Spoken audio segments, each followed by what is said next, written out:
¿Cómo andan? Ya vamos terminando casi el año, nos quedan 3 trabajos prácticos más, incluyendo este, así que es el último esfuerzo.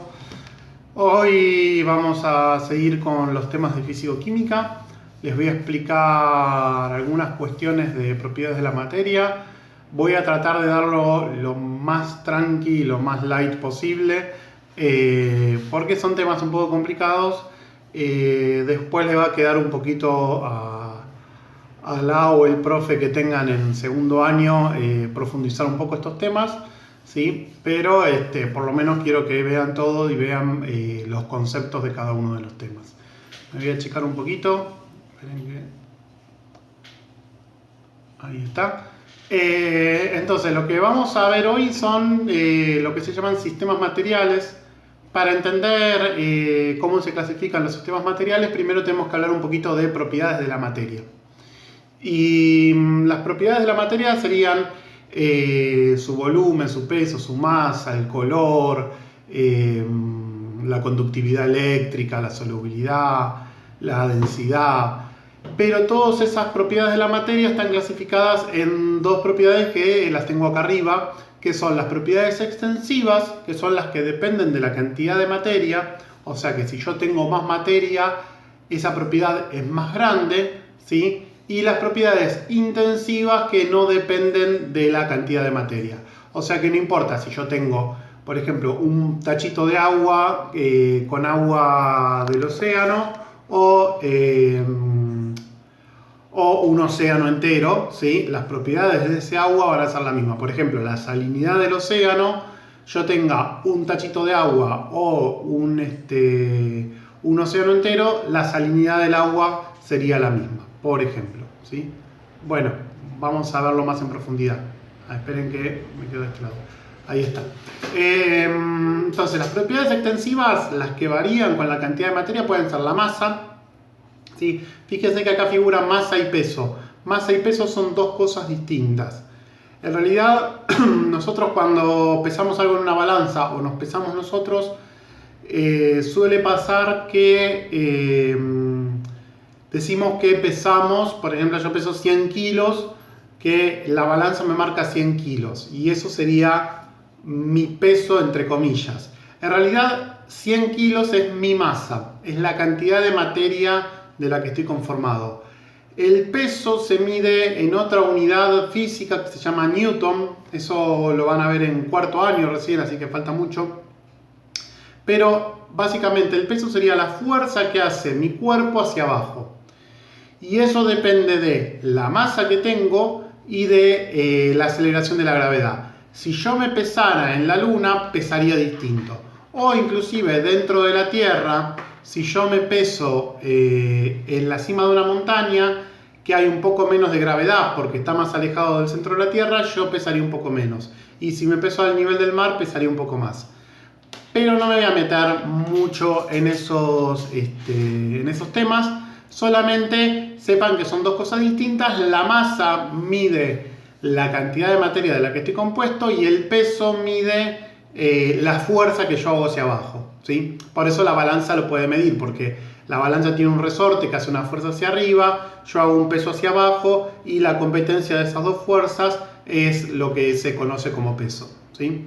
Bueno, pero no me voy a meter mucho en esto porque son conceptos un poco complicados que también se los voy a dejar para el profe de cuarto año que se los explique más en profundidad cuando llegue el momento. Después también está el volumen. El volumen es lo que ocupa un cuerpo. Yo puedo tener, por ejemplo, esperen que les muestro, un vasito como este, que podría ser uno de los aparatos que tienen para medir en la cocina la cantidad de azúcar, de leche, ¿sí? Que acá me dice el volumen de agua que tengo. Sí, 200 mililitros, 150 mililitros, 100 mililitros, 50 mililitros. Pero también yo podría tener un objeto cúbico y medir los lados de ese objeto cúbico, se acordarán de matemática, y hacer lado por lado por lado, yo calcularía el volumen de ese objeto cúbico. Entonces, son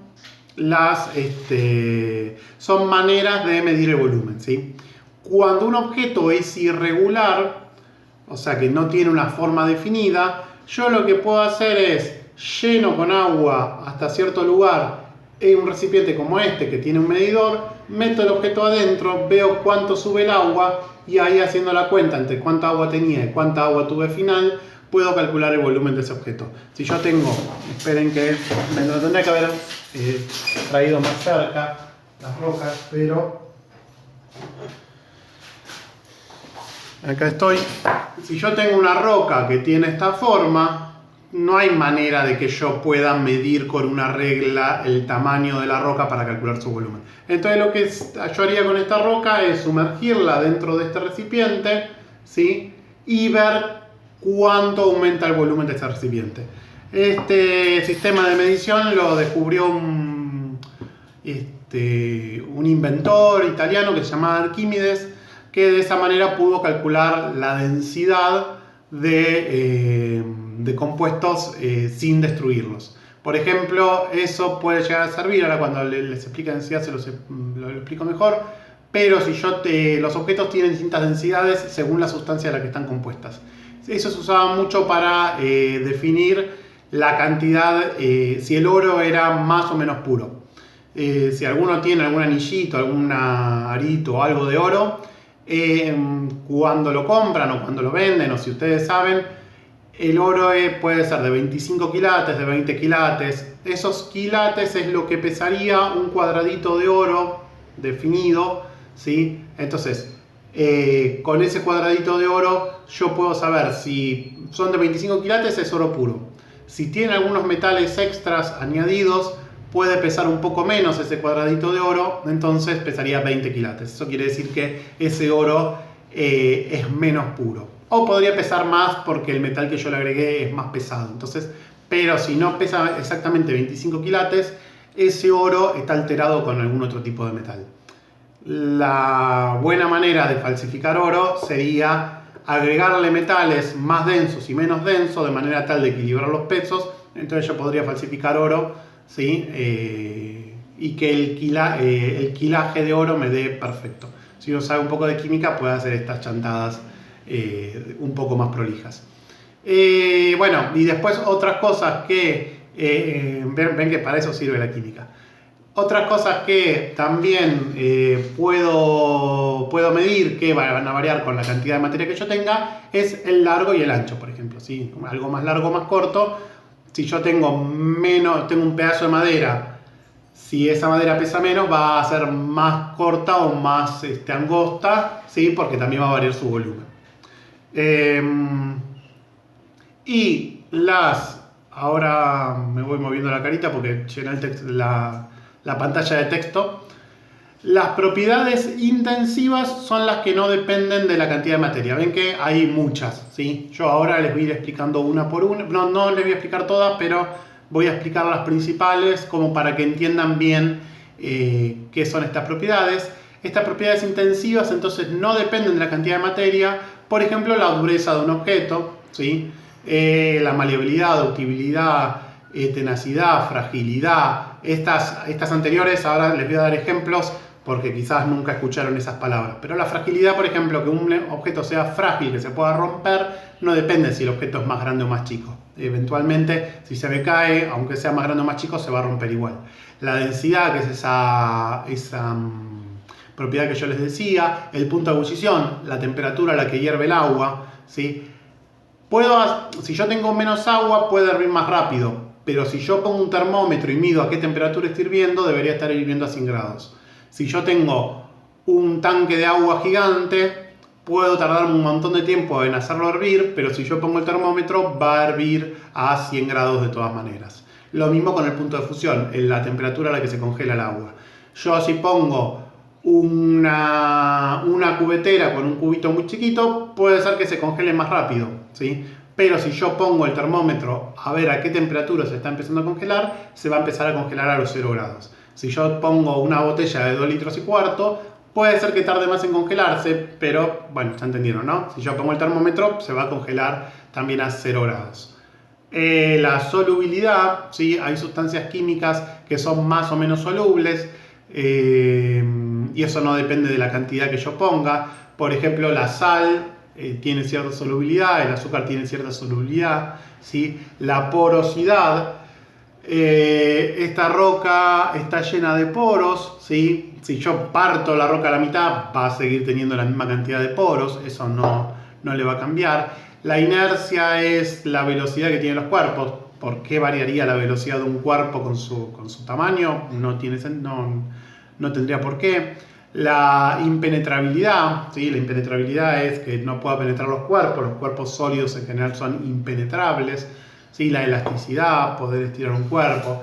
Ese tipo de cosas no varían con la cantidad de materia que yo tengo. Me voy a poner de este lado, me voy a checar un poquito, así no me molesta. Bueno, la dureza. La dureza, ¿cómo la puedo medir? O sea, quizás tengan una idea intuitiva de lo que es la dureza. O sea, si yo golpeo algo y le cuesta más romperse o no se daña al golpearlo, es más duro. Una manera de hacer un test de dureza es tratar de rayar algo, ¿sí? Un mineral, por ejemplo, o un material, tratar de rayarlo. En general, el elemento más duro no se va a rayar y el elemento más blando se va a rayar. Por ejemplo, acá están rayando vidrio con cuarzo, ¿sí? Al costado tengo toda una lista de materiales, ¿sí? Desde el talco, que está abajo de todo, que es el material más blando, menos duro, ¿sí? Bueno, yeso, calcita, la calcita es un tipo de roca, son todos tipos de minerales, ¿sí?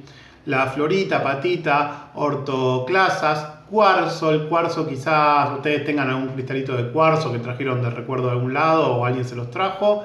Es este que está arriba rayando el vidrio.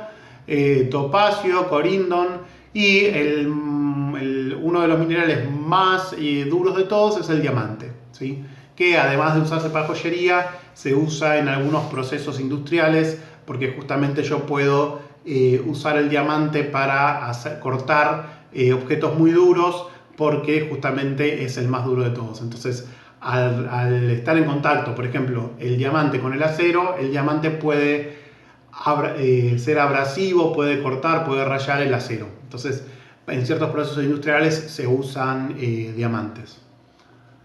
La maleabilidad es la posibilidad de aplastar, si yo voy golpeando y voy aplastando, puedo lograr que ese material tenga una capa muy finita, ¿sí?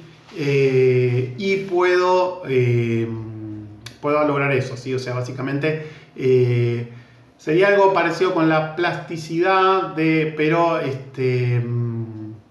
acá lo que pasa es que la maleabilidad consiste en qué tan finita se puede hacer esa lámina sin romperse. Uno de los materiales más maleables de todos es el oro. De hecho, por eso se puede tener billutería que esté bañada en oro, porque puedo tener una lámina muy finita de oro sin que se rompa. Puedo tener una lámina como de 1 metro por 1 metro de oro que pese algunos miligramos nada más, o sea que con muy poco oro yo puedo hacer una lámina de 1 metro por 1 metro de oro. Esto se aprovecha ahora, últimamente yo lo empecé a ver, es una pavada de gente de mucha plata, de lo que hacen es bañar la comida en oro. Yo podría comer el oro, en principio el oro no me hace ni bien ni mal, después lo voy a defecar, o sea que también es una pérdida de dinero comer oro para tirarlo por el inodoro, pero hay algunas personas que son platos ultra caros, en algunos lugares del mundo los venden, que comen comida bañada en oro, enchapada en oro. Lo que tiene esto es que en realidad la lámina que recubre la comida es tan finita que en realidad la cantidad de oro que le estoy poniendo es muy poquito, son miligramos, ¿sí? Es muy poquito oro, pero el oro permite hacer esto. Igualmente es una pavada, es una estupidez que la gente haga esto, pero bueno, qué sé yo, allá ellos.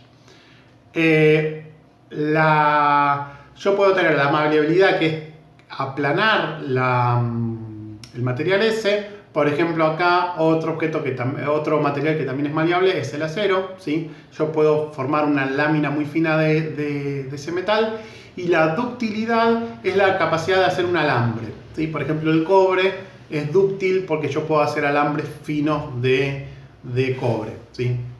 Acá está el ejemplo de dos imágenes, una con la maleabilidad de poder hacer láminas y otra con la ductilidad de hacer tiras.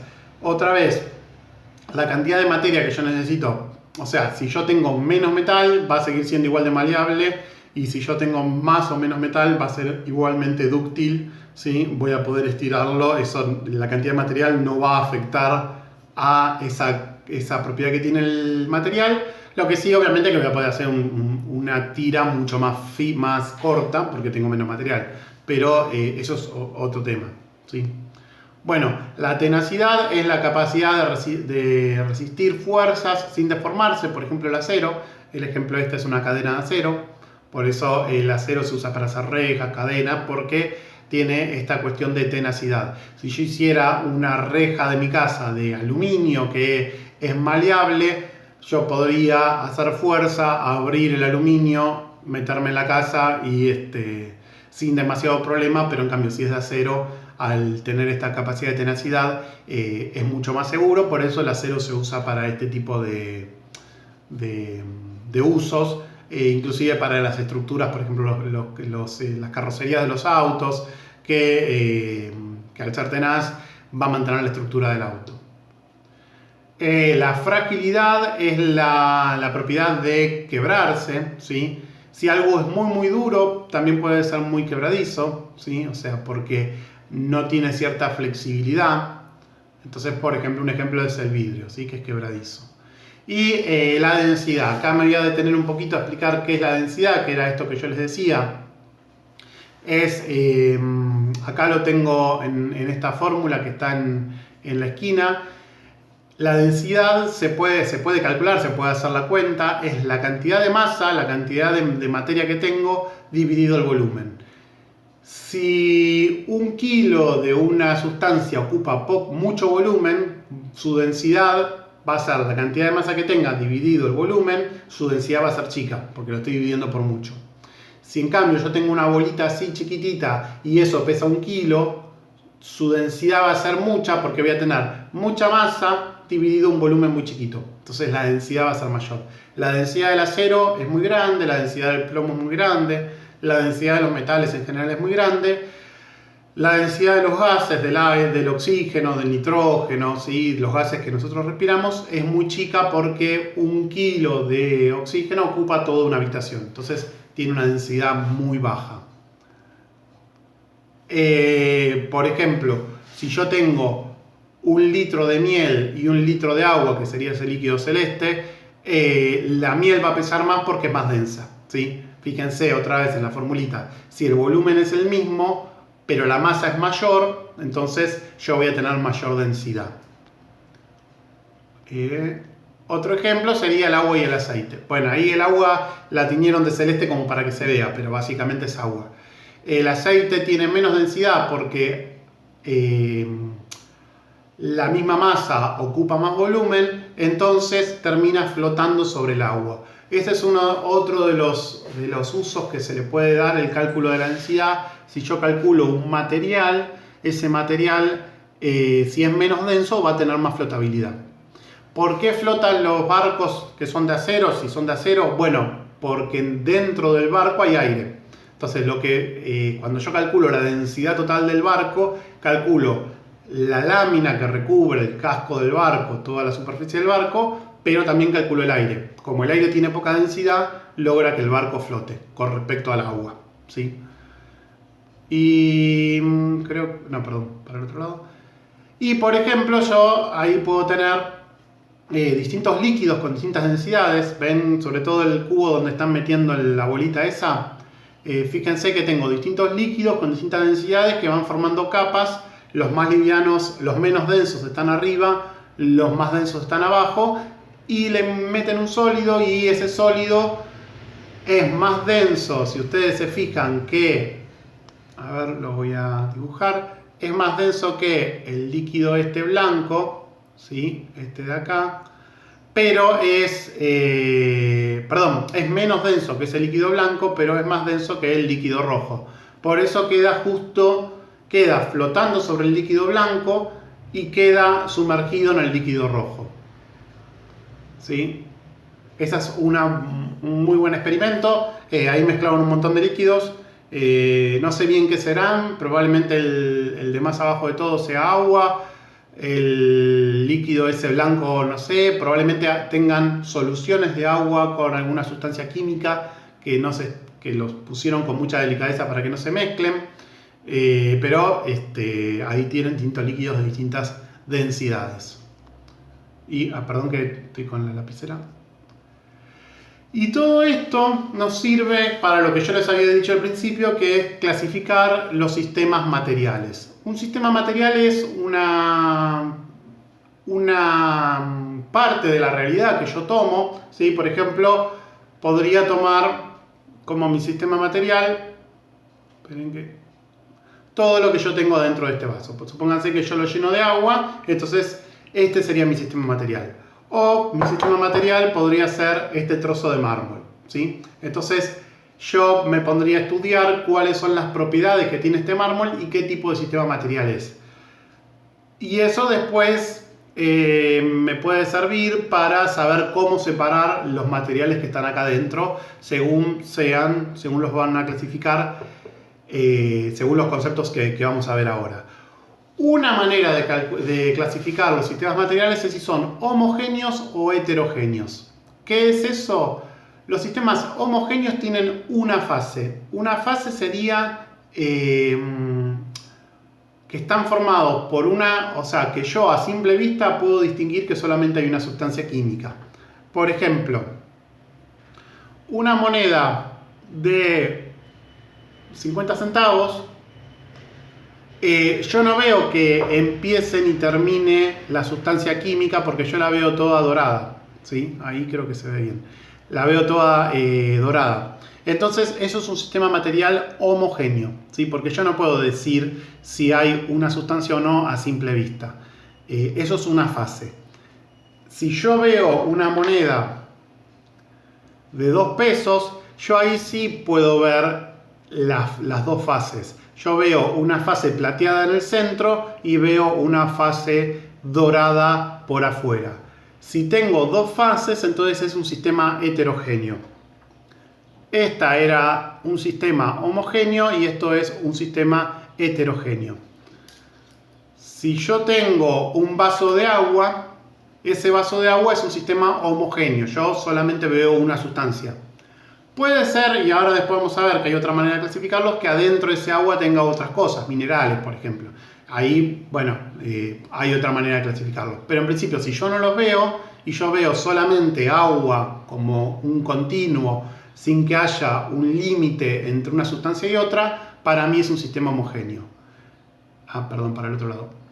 Si yo lo que tengo ahora es agua con hielo, sigue siendo todo agua, pero como yo puedo distinguir dónde empieza el hielo y dónde empieza el agua, eso es un sistema heterogéneo, ¿sí?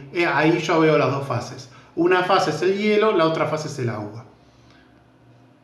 También yo podría clasificar los materiales, y cuando yo les pida en el trabajo práctico que clasifiquen, les voy a dar un par de ejemplos de sistemas materiales, y ustedes lo van a tener que clasificar. Van a clasificarlos según sean homogéneos, heterogéneos, y según sean simples o compuestos. Un sistema simple tiene una sola sustancia. Ahí ustedes lo van a hacer intuitivamente, porque ustedes capaz que no saben la composición química del agua de la canilla. Pero van a ver que van a ser ejemplos bastante claros, no van a tener trampa, ¿sí?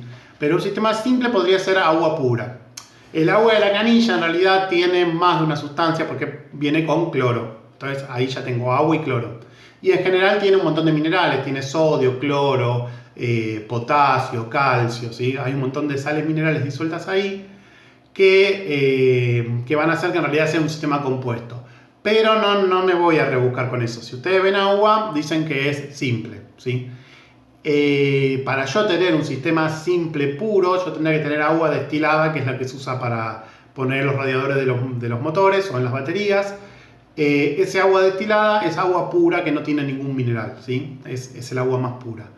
Si yo ya tengo otras sustancias químicas disueltas, entonces mi sistema es un sistema compuesto. Y volvemos a los ejemplos. Si yo tengo un vaso de agua pura, entonces sería mi sistema simple. Si yo tengo jugo, en ese jugo, supónganse que es jugo de mandarina, pero podría ser, porque ahí están los bajitos de mandarinas, la foto que conseguí en internet, pero supónganse que es jugo tan, entonces yo ya sé que puse el polvito y le puse agua y revolví. Entonces yo ya tengo una mezcla de sustancias químicas. Eso lo vamos a ver la clase que viene, eso se llama solución, ¿sí? Es una solución. Pero en esta solución yo ya tengo más de una sustancia. En la mandarina obviamente que voy a tener un montón de sustancias químicas, cientos de sustancias químicas que están dentro de la mandarina, que forman parte de las células, ¿sí? De la estructura de la fruta. Pero no nos vamos a meter en eso. No, les voy a decir, díganme cuántas sustancias químicas hay. No, con saber que hay más de una alcanza. Si yo veo, si yo sé que las plantas y los animales están formados de agua más otra sustancia, bueno, ahí ya sé que es un sistema compuesto, ¿sí? Y para el final les dejo este otro sistema, es un vaso de Coca-Cola. Si se fijan, ahí se ve que hay unas burbujitas, ¿sí? Traté de buscar, lo que quería buscar era un vaso de Coca-Cola que no tuviese hielo, para no repetir el ejemplo del hielo, que era un sistema heterogéneo, pero es un sistema que es interesante analizar porque, primero, yo sé que la Coca-Cola tiene una base de agua, ¿sí? O sea, la mayor parte de la Coca-Cola es agua, pero después yo también sé que hay azúcares, hay pigmentos. En teoría la etiqueta de la Coca-Cola dice que tiene extractos vegetales, entonces hay un montón de sustancias químicas distintas. Si yo tuviese un vaso de Coca-Cola sin gas y yo no veo dónde empieza y dónde termina una fase, entonces sería un sistema homogéneo, porque los homogéneos eran con una sola fase. Pero como ahí yo ya estoy viendo que hay burbujas, esas burbujas son de gas. Entonces yo ya tengo un sistema, una fase que es el líquido y otra fase que es el gas. Entonces, por ejemplo, en este caso es un sistema heterogéneo. Y además yo ya sé que esta Coca-Cola tiene sustancias químicas adentro. Entonces yo sé que es heterogéneo. Uy, qué feo que me está quedando esto. Esperen que lo borro. A ver si lo puedo escribir mejor. Tengo que elegir un color. Heterogéneo. Bueno, pongo et, porque escribir acá en el celular no me sale bien.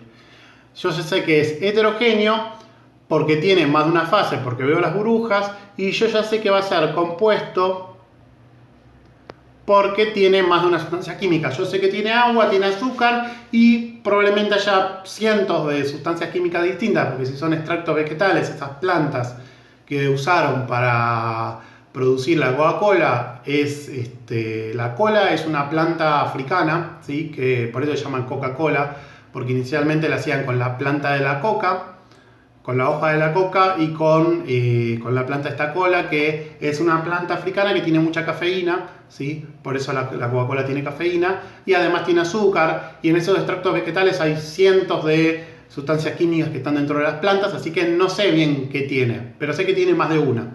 Con saber que tiene más de una, ya sé que es un sistema compuesto, ¿sí? Bueno, esto fue todo. Yo les voy a dejar un trabajo práctico que le tienen anotado la definición de cada una de estas, qué es la masa, qué es el volumen, qué es el peso, lo estoy leyendo ahí en la compu, qué es la dureza, la variabilidad, ductibilidad. Bueno, les pongo una pequeña definición de cada una de esas cosas y les pongo los cuadritos donde están sistemas materiales homogéneos, heterogéneos o simples y compuestos, que son los que yo les mostré antes, los que estaban en celeste, y después les pongo 4 ejemplos que ustedes tienen que definirme si son heterogéneos, homogéneos, simples o compuestos, y después me tienen que nombrar de cada uno de esos compuestos una propiedad intensiva y una extensiva. Por ejemplo, para el caso de la Coca-Cola, una propiedad intensiva podría ser esperen que pienso. Bueno, el punto de ebullición, por ejemplo, a qué temperatura hierve, ¿sí? Como tiene sustancias disueltas, no va a hervir a la misma temperatura que el agua. O podría ser su solubilidad, ¿sí? La solubilidad de ese líquido en otro, ¿sí? Son ejemplos de propiedades intensivas. Y las propiedades extensivas puede ser la masa o el volumen, ¿sí? O el peso. Así que bueno, eso, por ejemplo, en el caso de un líquido, una propiedad extensiva que no va a tener el largo y el ancho, porque como se adapta al recipiente, eso lo habíamos visto en la clase pasada cuando vimos las propiedades de los líquidos, los sólidos y los gases, como se adapta al recipiente, no va a tener un largo y un ancho. Si yo tuviese un trozo de mármol, ahí sí yo puedo medir el largo, el ancho, ¿sí? De este objeto sólido. Así que bueno, eso fue todo. Cualquier cosa pregúnteme por el Classroom. No, si terminamos el trabajo práctico, le quedan 2 trabajos prácticos más y ya terminamos el año, ¿sí? Los 2 de noviembre y ya terminamos el año. Así que pónganse las pilas, traten de completar los trabajos, que falta muy poquitito y ya todos nos vamos a descansar y terminamos con esta cuarentena y esta pandemia y estas clases virtuales. Espero que el año que viene sea más normal y nos podamos ver. Bueno, les mando un saludo.